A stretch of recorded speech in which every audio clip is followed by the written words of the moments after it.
दोस्तों आज हम बात करेंगे एक बायोग्राफिकल ड्रामा फिल्म के बारे में और ये वीडियो भी ऐसी फिल्म के बारे में होगी जो इस साल के अकेडमी अवार्ड्स में बहुत ही अहम फिल्म साबित हो सकती है। इससे पहले भी मैं कई सारी ऑस्कर पोटेंशियल मूवीज पर वीडियोस बना चुका हूं जिसे आप आई बटन में देख सकते हैं। आज मैं बात कर रहा हूं इसी साल आई film Judas and the Black Messiah के बारे में। इसे डायरेक्ट किया है शाका किंग ने।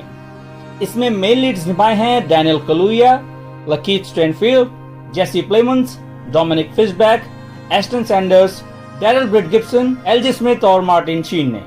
पहले मैं आपको इसकी कहानी बताऊंगा, फिर हम इस फिल्म की असली कहानी को समझने की कोशिश करेंगे कि ये कितनी एक्यूरेट है। उसके बाद कुछ और सवाल के जवाब ढूंढेंगे और आखिर में जानेंगे इस फिल्म की एंडिंग के बारे में। ये सब जानने के लिए इस वीडियो को एंड तक देखिएगा। मेरी हमेशा कोशिश रहती है कि मैं आपको फॉरेन सिनेमा की उन मूवीज के बारे में जानकारी दूं जो शायद आपको कहीं और ना मिले। इसलिए ऐसी ही और दिलचस्प मूवीज के बारे में जानने के लिए इस चैनल को सब्सक्राइब करके बेल आइकन को जरूर दबा दीजिए। तो चलिए वीडियो शुरू करते हैं। हेलो दोस्तों, मेरा नाम है अमन और आप देख रहे हैं सिनेमैटिक ज्ञान। Let's get started.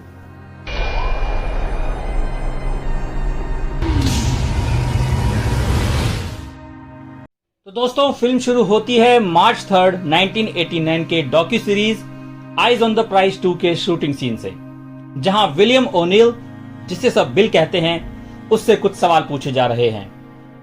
यहां से फिर हमें कुछ क्लिप्स दिखाई जाती हैं। पहली क्लिप होती है मार्टिन लूथर किंग के असैसिनेशन के बाद हुए शिकागो राइट्स की। फिर हम एक ब्लैक पैंथर पार्टी मेंबर की स्पीच सुनते हैं जो कहता है कि वो दंगे नहीं थे, वो बगावत थी और बगावत हालातों की वजह से होती है और ना कि कुछ इंसानों की वजह से। कोई इंसान बगावत नहीं कर सकता, ये तो खराब हालातों से उभरती है। फिर हम ब्लैक प्रोटेस्ट के कई सारे क्लिप देखते हैं, जिसमें से एक होता है फ्री ह्यू कैंपेन।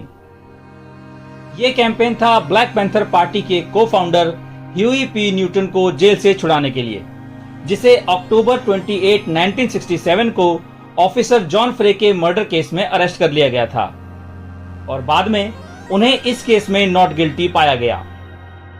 उनकी पार्टी का पहला काम था ओकलैंड में एक आर्म्ड पेट्रोल तैयार करना, जिससे लोकल पुलिस डिपार्टमेंट वहां रहने वाले ब्लैक्स को धमकाए ना। अगर उस एरिया से पुलिस किसी को पकड़ती थी तो वो उन्हें पुलिस स्टेशन तक फॉलो करते थे, उसकी बेल कराते थे, भले ही फिर वो ब्लैक पैंथर का हो या ना हो। फिर कुछ और क्लिप्स के बाद हम बॉबी सील की एक और क्लिप देखते हैं जिसमें वो द ब्लैक पैंथर्स की अचीवमेंट बताता है कि उन्होंने लोगों को फ्री मेडिकल क्लिनिक, बच्चों को free breakfast program, free education जैसी फैसिलिटी दी। यहीं पर यह क्लिप स्टॉप हो जाती है और हम देखते हैं कि इसे प्रोजेक्टर के थ्रू FBI के डायरेक्टर जे एडगर हूवर अपने ऑफिसर्स को दिखाते हुए कहता है कि ब्लैक पैंथर्स हमारे लिए चाइना और यहां तक कि रशिया से भी ज्यादा खतरा है, जिसे हमें जल्दी से जल्दी निपटाना होगा। और हमें स्पेशली एक आदमी से ज्यादा खतरा है जिसमें कम्युनिस्ट, एंटी वॉर और नए लेफ्टिस्ट मूवमेंट को एक साथ लाने की काबिलियत है। हमें उसे ब्लैक्स का मसीहा बनने से रोकना होगा और वो है फ्रेडरिक एलन हैम्पटन, यानी फ्रेड हैम्पटन। फिल्म बढ़ती है सीधा शिकागो 1968 में। बिल नाम का एक 17 साल का ब्लैक लड़का ब्लैक लोगों के बार के बाहर एक गाड़ी खड़ी देखता है। उसे चुराने के लिए वो अंदर जाकर एक नकली FBI बैज दिखाकर चालाकी से एक लड़के से उस गाड़ी की चाबी ले लेता है, ये कहते हुए कि ये कार 2 महीने पहले चोरी हुई थी। और इसी बात से वहां के लोग समझ जाते हैं कि वो कोई FBI का फेडरल ऑफिसर नहीं है। वो फौरन वहां से कार लेके भागने की कोशिश करता है। इसी अफरा तफरी में चाकू का एक वार उसके माथे पे लग जाता है, लेकिन वो गाड़ी ले जाने में कामयाब होता है। और जैसे ही वो वहां से निकलता है तभी FBI special agent Roy Mitchell उसे अरेस्ट कर लेता है। अपने ऑफिस में वो उससे पूछता है कि तुमने एक आम कार चोर की तरह किसी गन का इस्तेमाल क्यों नहीं किया, बजाय एक नकली FBI बैच के। जिस पे वो जवाब देता है कि ये बैच किसी भी गन से कहीं ज्यादा खतरनाक है। वो लोग गन से ज्यादा इससे डरते हैं और काम थोड़ा आसान हो जाता है। पहले मिचेल उसे डराता है कि कार चोरी करने के लिए उसे 18 महीने और नकली FBI ऑफिसर बनने के लिए उसे 5 साल की सजा होगी। पर यहाँ मिचेल उसे ऑफर करता है कि वो उसके सभी चार्जेस हटा देगा अगर वो FBI के लिए अंडरकवर बनने के लिए तैयार है तो। वहीं दूसरी तरफ हमारी मुलाकात होती है deputy chairman of Black Panther Party Chicago Illinois Fred Hampton से। वो कुछ लोगों के बीच भाषण देने आया हुआ है और जिस कॉलेज में वो आया है उसका नाम बदलकर मैल्कम एक्स कर दिया गया है। यहाँ वो कहता है कि भले ही आप कॉलेज का नाम बदल दें या अपना नाम बदल दें, लेकिन इससे सच्चाई नहीं बदलेगी। ब्लैक लोगों को इसी तरह वियतनाम में भेजकर वहां लोगों को मारने के लिए कहा जाएगा, जिसमें उनके खुद के भी गोली लग सकती है। वो लोगों को समझाता है कि रेवोल्यूशन और रिफॉर्म में फर्क होता है। रिफॉर्म में गुलाम फिर भी गुलाम ही रहता है और एक कैपिटलिस्ट का काम ही है लोगों का शोषण करना, भले ही फिर उसका रंग जैसा भी हो। पर black Panther party revolutionary culture के अलावा किसी कल्चर को नहीं जानती और इस कल्चर का असली मकसद है आप सबको फ्री करना। मीटिंग खत्म होने के बाद यहीं डेब्रा नाम की एक लड़की हैम्पटन से पहली बार मिलती है और उन दोनों में थोड़ी बातचीत होती है। अगले सीन में हम देखते हैं कि हैम्पटन ब्लैक पैंथर के मेंबर्स को वॉर और पॉलिटिक्स के बीच सिमिलैरिटी समझाते हुए कहता है कि वॉर एक ऐसी पॉलिटिक्स है जिसमें खून खराबा होता है, जबकि पॉलिटिक्स एक ऐसी वॉर है जिसमें खून खराबा नहीं होता। कैमरा थोड़ा पीछे की साइड जाता है और हम देखते हैं कि बिल भी उसी कमरे में बैठा हुआ है, जिससे हम ये समझ जाते हैं कि मिचेल ने बिल को Illinois chapter of the black Panther party यानी BPP में घुसपैठ करने और उसके लीडर फ्रेड हैम्पटन के करीब आने का मिशन सौंपा है। इसी मीटिंग में हैम्पटन सभी को समझाता है कि वॉर और पॉलिटिक्स दोनों में सबसे जरूरी होते हैं लोग। वो ज्यादा से ज्यादा लोगों को अपने साथ जोड़ने की कोशिश करते हैं। वो बच्चों को फ्री ब्रेकफास्ट प्रोवाइड करवाते हैं, जहां खुद हैम्पटन उन्हें ब्लैक्स के लिबरेशन के स्ट्रगल में अपना योगदान देने के लिए इंस्पायर करता है। बिल भी इन सभी चीजों में पूरी तरह उसका साथ देता है। खैर, किसी और मीटिंग में एक लड़की से गलत रवैया होने की वजह से हैम्पटन बिल को डिसिप्लिन तोड़ने की सजा देते हुए 20 पुशअप्स मारने के लिए कहता है। यहीं से उसकी हिम्मत टूटने लगती है। वो ये सब बातें मिचेल को जाकर बताता है। वो कहता है कि अगर तुम चाहते हो कि मैं हैम्पटन के और करीब जाऊं तो मुझे उसके लिए एक कार चाहिए, क्योंकि बार बार पुलिस के पीछे लगे रहने की वजह से फ्रेड ने गाड़ी चलाना छोड़ दिया है। उसे गाड़ी मिल जाती है और सबसे पहले हैम्पटन उसे और कुछ साथियों को अपने राइवल गैंग द क्राउन्स की टेरिटरी में ले जाता है। यहां भी वो ब्लैक पैंथर पार्टी की कम्युनिटी आउटरीच को free breakfast for children program के जरिए बढ़ाने की कोशिश करता है, पर क्राउन्स उसके साथ काम करने में कोई दिलचस्पी नहीं दिखाते और उस जगह गर्मा गर्मी का माहौल हो जाता है। अब क्योंकि हैम्पटन ने पहले ही सबसे उनके हथियार ले लिए थे, इसलिए वो वहां से बस शांति से ये कहते हुए निकल गया कि सोचो, अगर हम अपनी राइवलरी को भूल जाएं और पैंथर्स और क्राउन साथ में काम करें तो हम क्या क्या अचीव कर सकते हैं। बिल मिचेल से मिलने उसके घर जाता है, जहां मिचेल उसे समझाता है कि हैम्पटन को खुद को बेवकूफ बनाने मत दो, ये लोग सिर्फ आतंक फैला रहे हैं। राइट्स तक की बात ठीक है, पर इक्वालिटी के लिए आप कोई शॉर्टकट नहीं ले सकते। इधर FBI ऑफिस में ये पता चलने के बाद कि फ्रेड द क्राउन्स और द स्टोन जैसी गैंग्स को अपने साथ मिलाने की कोशिश कर रहा है, तो FBI एजेंट पैंथर्स के बिहाफ पे क्राउन्स को एक धमकी भरा लेटर लिखते हैं। हैम्पटन अपने ग्रुप के साथ क्राउन्स के हेड से मिलने जाता है, जहां उनका लीडर स्टील उसे वही लेटर पढ़ के सुनाता है। हैम्पटन उसे समझाता है कि ये पुलिस वालों की चाल है, वो हम में फूट पड़वाना चाहते हैं। उसी मीटिंग में एक लड़का बिल को पहचान जाता है। ये उसी लड़के का दोस्त होता है जिसकी कार बिल ने शुरू में चुराई थी। जैसे ही वो कुछ बोलने की कोशिश करता है, उसे थप्पड़ मार के बीच में रोक दिया जाता है। वहीं हैम्पटन अपनी रीजनिंग्स और इंस्पायर करने वाली पब्लिक स्पीकिंग स्किल की वजह से उन्हें अपने साथ मिलाने में कामयाब होता है। ब्लैक पैंथर मेंबर जूडी को बिल पे शक हो जाता है। वो बाहर आके उसकी गाड़ी में बैठ जाती है और बंदूक की नोक पे उससे सच उगलवाने की कोशिश करती है। वो बहुत ही ज्यादा नर्वस हो जाता है, पर फिर भी वो उससे जैसे तैसे बच जाता है। अगले सीन में हम देखते हैं कि हैम्पटन मैल्कम एक्स की स्पीच सुन रहा है और उसे साथ साथ दोहरा भी रहा है। डेबरा वहां आ जाती है, जो कि अब ब्लैक पैंथर की एक मेंबर है, और दोनों मैल्कम की स्पीच द ब्लैक रेवोल्यूशन की चर्चा करते हैं और इवेंचुअली एक दूसरे से प्यार का इजहार करते हैं। हैम्पटन अपने कुछ साथियों के साथ द यंग पैट्रियट ऑर्गेनाइजेशन के लोगों से मिलने जाता है, जिसमें अपटाउन शिकागो के व्हाइट लोग थे जो साउथ में रहते थे। ये ऑर्गेनाइजेशन बनी थी 1968 में और इसे अपलाचिया रीजन से आए व्हाइट माइग्रेंट्स को सपोर्ट करने के लिए बनाया गया था, जो बहुत ही गरीब थे और उनके साथ भी भेदभाव किया जाता था। इसके बाद पैंथर्स जाते हैं द यंग लॉर्ड्स के पास, जो कि एक Puerto Rican civil rights and community organisation थी, जिसे सितंबर 1968 में बनाया गया था। पैंथर्स जिस वक्त वहां पहुंचते हैं वो वक्त था द यंग लॉर्ड्स के 20 साल के लीडर मैनुअल रामोस के अंतिम संस्कार का, जिसे निहत्था होते हुए भी एक ऑफ ड्यूटी पुलिस वाले ने गोली मार दी थी। इससे उनके इमोशंस भी आहत हुए थे। इसलिए इलिनॉय ब्लैक पैंथर पार्टी के साथ द यंग लॉर्ड्स और द यंग पेट्रियट्स मिलकर एक रेनबो कोएलिशन बना लेते हैं, जिसका मकसद होता है रेसिज्म और कैपिटलिज्म के खिलाफ साथ में आवाज उठाते हुए गरीबी और भेदभाव जैसे मुद्दों पर फोकस करना। बिल ये बात मिचेल को बता देता है, जिसके बदले वो उसे कुछ पैसे दे देता है। हमें फिर से आइज ऑन द प्राइज 2 का एक सीन दिखाया जाता है, जहां बिल से सवाल किया जाता है कि 1969 की समर में रेनबो कोएलिशन जोरों शोरों पर था, उसके बाद क्या हुआ। कहानी फिर से फ्लैशबैक में जाती है और इसका जवाब हमें मिलता है FBI ऑफिस में, जहां डायरेक्टर कह रहा है कि हैम्पटन को किसी भी कीमत पे अरेस्ट करो, कोई सा भी इल्जाम लगाओ और उसे अरेस्ट करके लाओ। बाद में पता चलता है उसे एक छोटी चोरी के लिए चिल्ड्रन ब्रेकफास्ट प्रोग्राम से ही अरेस्ट कर लिया जाता है और वो जेल चला जाता है, जिससे पार्टी में मेंबरशिप और डोनेशन दोनों में गिरावट आ जाती है।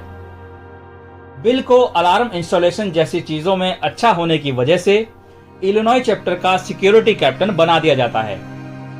वो जैसे ही पैंथर्स ऑफिस पहुंचता है, वहां उसे एक नया चेहरा नजर आता है। वो आदमी अपना नाम जॉर्ज सैम बताता है, जो न्यू हेवन चैप्टर का सिक्योरिटी कैप्टन है। वो वहां सबको बताता है कि न्यू हेवन में उनकी पार्टी के बीच एलेक्स रैकली नाम का एक जासूस पकड़ा गया है और उसके साथ बहुत बुरा सुलूक किया गया और फिर उसे मार दिया गया। यह सुनकर बिल की हालत खराब हो जाती है और वो अपने डर को अपनी हंसी के पीछे छिपा देता है। वो ये बात मिचेल को बताता है। जब मिचेल ये बात लेके अपने बॉस के पास पहुंचता है, तो उसे पता चलता है कि जॉर्ज सैम्स असल में FBI का खबरी है, जिसने एलेक्स रैकली नाम के एक आदमी को मार दिया और सबको ये बताया कि वो एक गद्दार था, जबकि ऐसा कुछ था ही नहीं। दरअसल FBI ने सैम को वहां इसलिए भेजा ताकि उन्हें ब्लैक पैंथर पार्टी के खिलाफ सर्च वारंट मिल सके। मिचेल ये बात सुनकर बहुत हैरान हो जाता है कि वो एक मर्डर के बावजूद सैम को बस ऐसे ही जाने दे रहे हैं। खैर, उनके ऑफिस में FBI की रेड पड़ जाती है और सब होने के बाद बिल सबको कहता है कि ये सब सैम की वजह से हुआ है और वही इन्फॉर्मेंट है। इस बात को लेके वहां थोड़ी बहस हो जाती है और बिल वहां से चला जाता है। यहीं हमें यह भी पता चलता है कि डेब्रा प्रेग्नेंट है। हैम्पटन उसे जेल से लेटर लिख के उसका हालचाल पूछता है और पुलिस से सावधान रहने को कहता है। इसी दौरान एक और ब्लैक पैंथर पार्टी का मेंबर जिमी पामर लोगों को परेशान कर रहे पुलिस वालों पे गोली चला देता है और उसे खुद भी गोली लग जाती है और वो हॉस्पिटल पहुंच जाता है।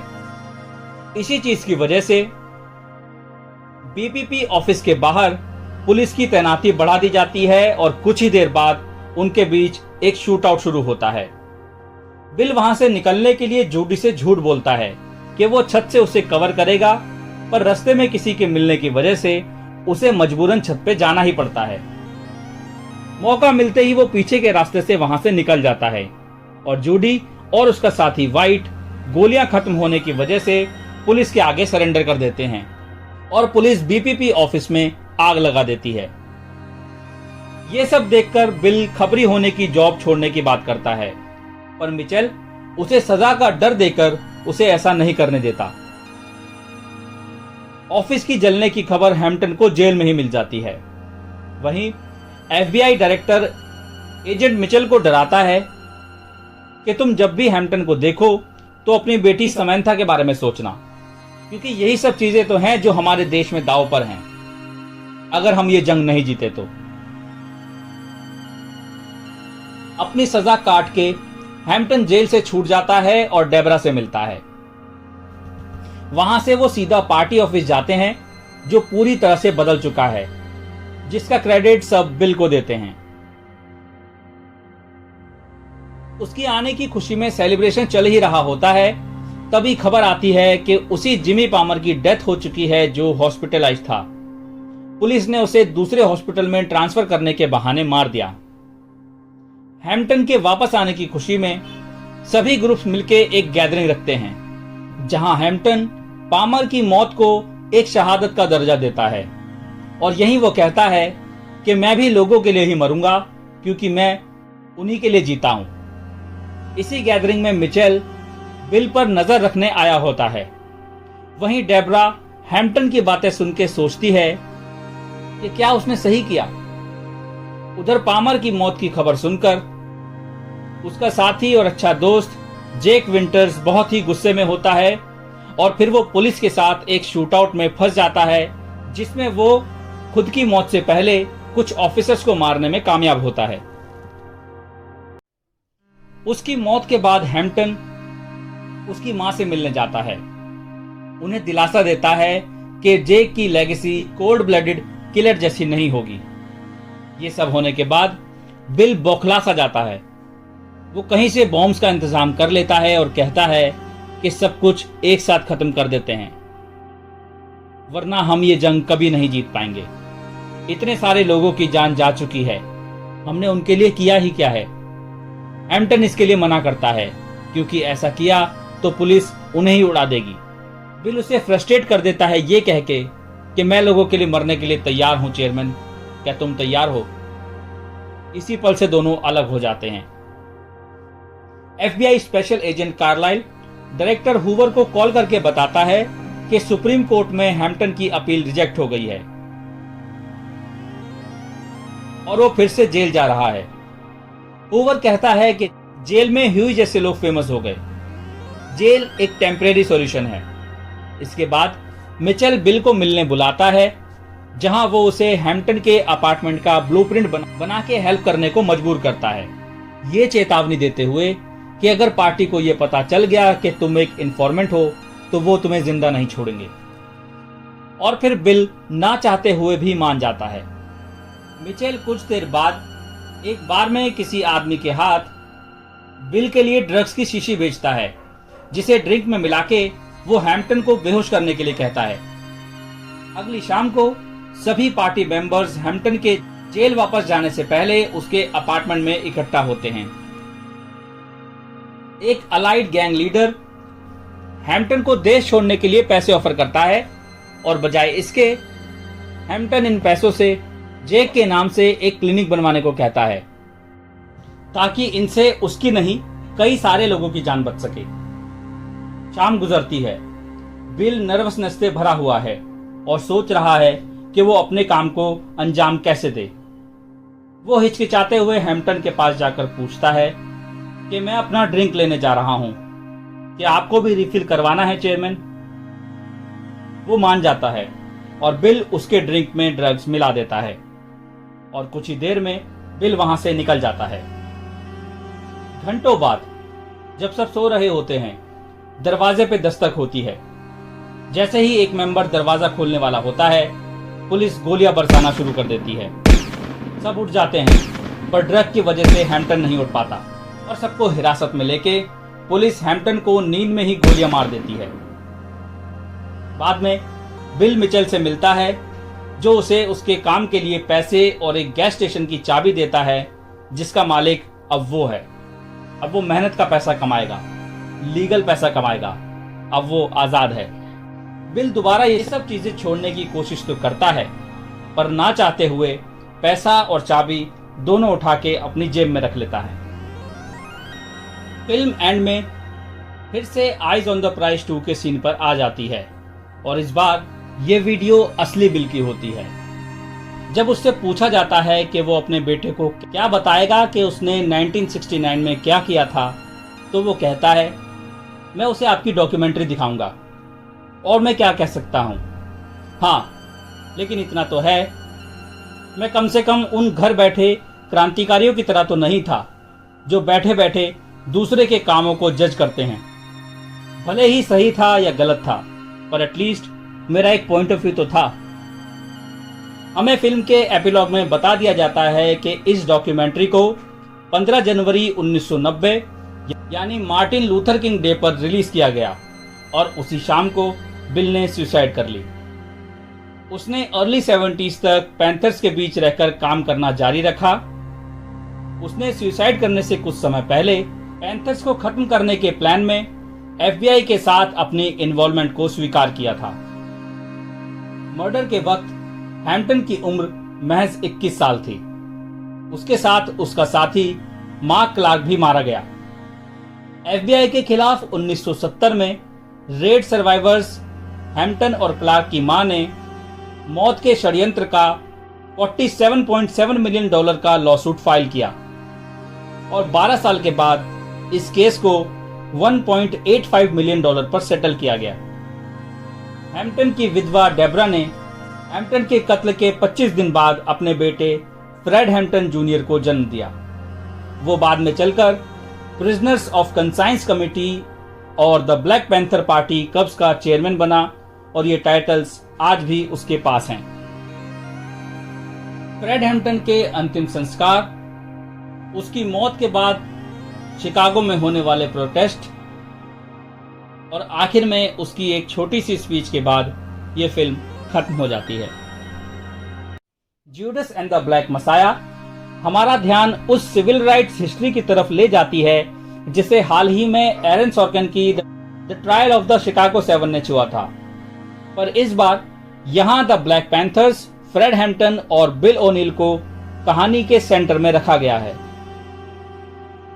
चलिए देखते हैं कि इस फिल्म में क्या क्या सही दिखाया गया है। इसमें पहला सवाल ये उठता है कि यह फिल्म कितनी एक्यूरेट है।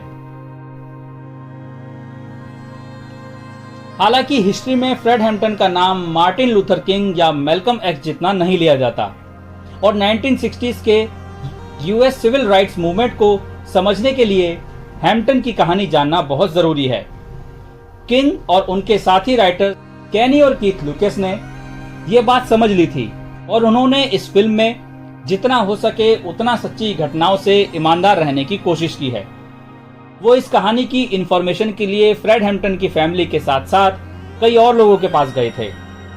एक इंटरव्यू में राइटर्स ने बताया था कि इसे लिखते वक्त उन्होंने दो सबसे बड़ी अजम्पशंस की थी, जिसमें फाइनल रेड की हूवर को जानकारी जिसने हैम्पटन की जान ली और बिल का मिचेल के साथ रिश्ता, ये दो चीजें शामिल थी। दूसरी चीज के लिए तो उन्हें कुछ गैप्स ही भरने थे, क्योंकि बिल की इंफॉर्मेशन तो उनके पास docu series eyes on the prize 2 के जरिए मौजूद थी ही, जिसे फिल्म के एंड और शुरुआत में दिखाया भी जाता है। पर यह भी साफ समझ आ जाता है कि इस वीडियो में भी अनरिलायबल इंफॉर्मेशन थी। दूसरी चीज हमें जाननी होगी कि फिल्म के बाद की कहानी क्या है। वैसे तो हमें एपिलॉग में काफी कुछ पता चल जाता है, पर इसके अलावा भी कुछ चीजें हैं। फ्रेड हैम्पटन के अपार्टमेंट पर रेड करने के बाद पुलिस ने फौरन ये रिपोर्ट किया था कि उनकी अरेस्ट टीम पर हिंसक और बेहद शातिर पैंथर्स ने हमला किया था।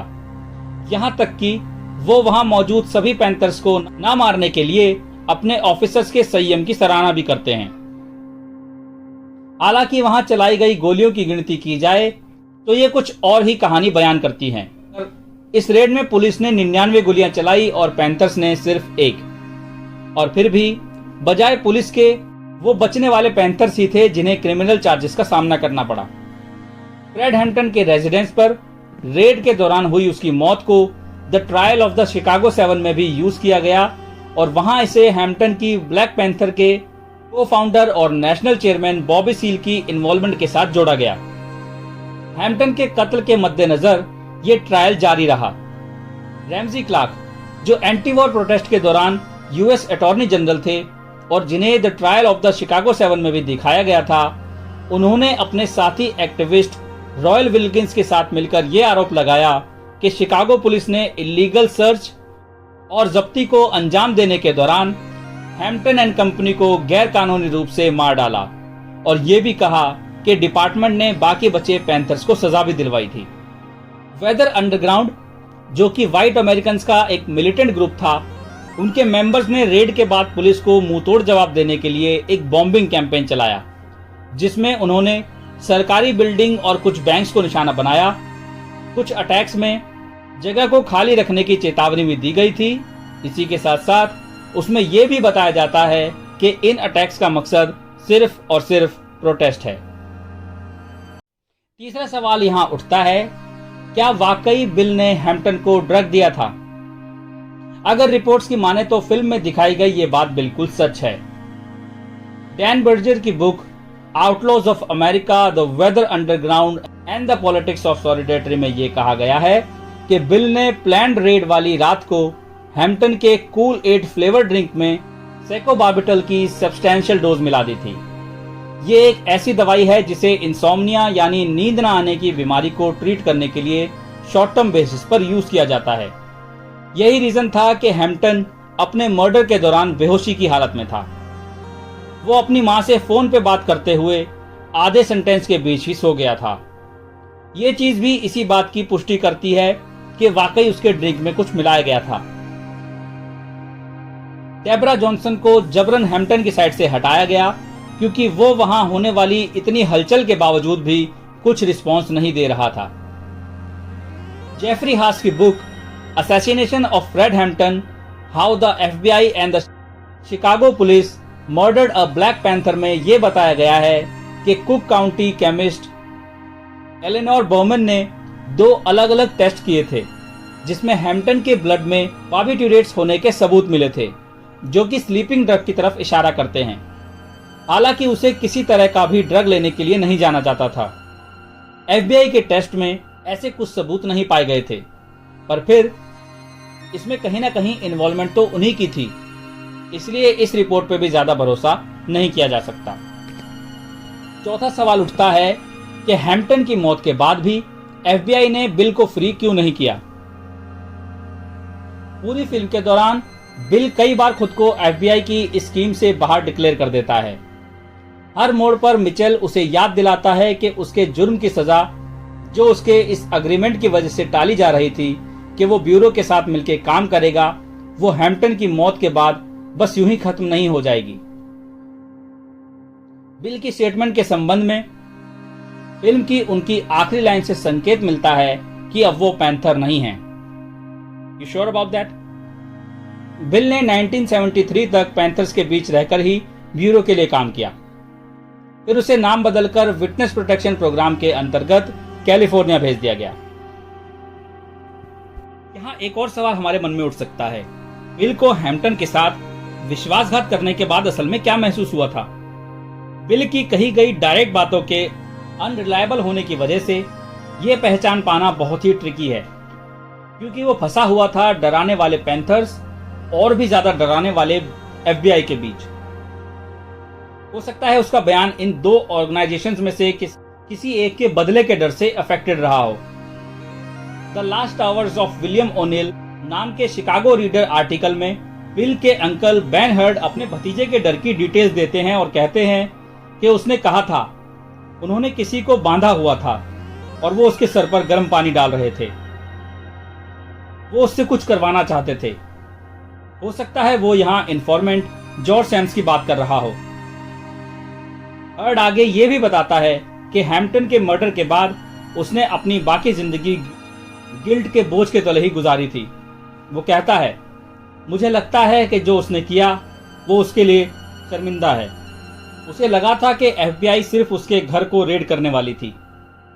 बिल की सुसाइड करने की कोशिशें इस बात को और पुख्ता करती हैं और आखिर में पता चलता है कि उनमें से एक कोशिश कामयाब हो चुकी है।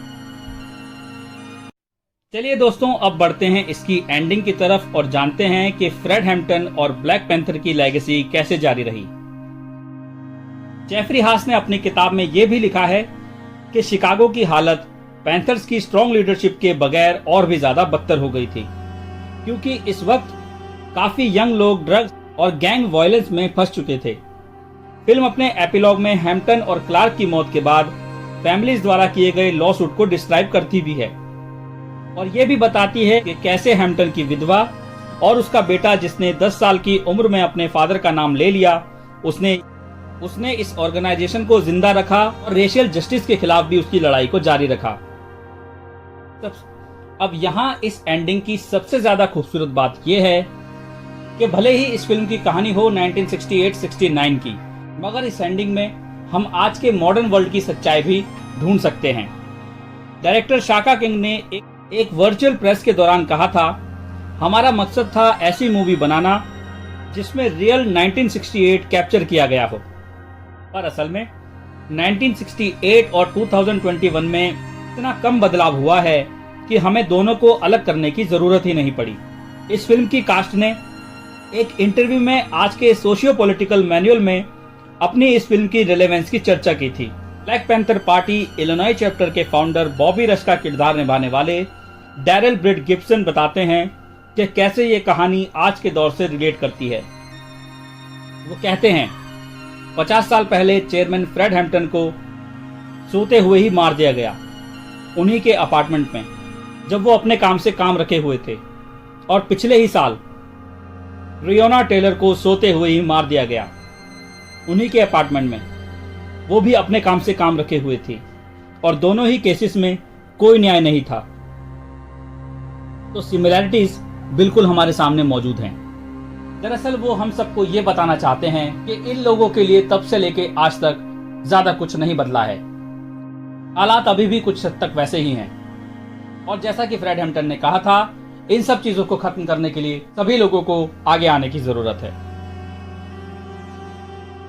तो दोस्तों, ये था Judas and the Black Messiah का एक्सप्लेनेशन। आई होप आपको अभी मूवी ज्यादा बेहतर तरीके से समझ आ गई होगी और मैं उम्मीद करता हूं कि आपको ये वीडियो अच्छी लगी होगी। अगर अच्छी लगी है तो उसको लाइक कीजिए। अगर आपके कुछ सवाल या ओपिनियंस है तो उन्हें कमेंट सेक्शन में शेयर कीजिए। इस वीडियो को शेयर कीजिए। मैं मिलता हूं आपसे अगले वीडियो में। Thanks for watching. Bye bye.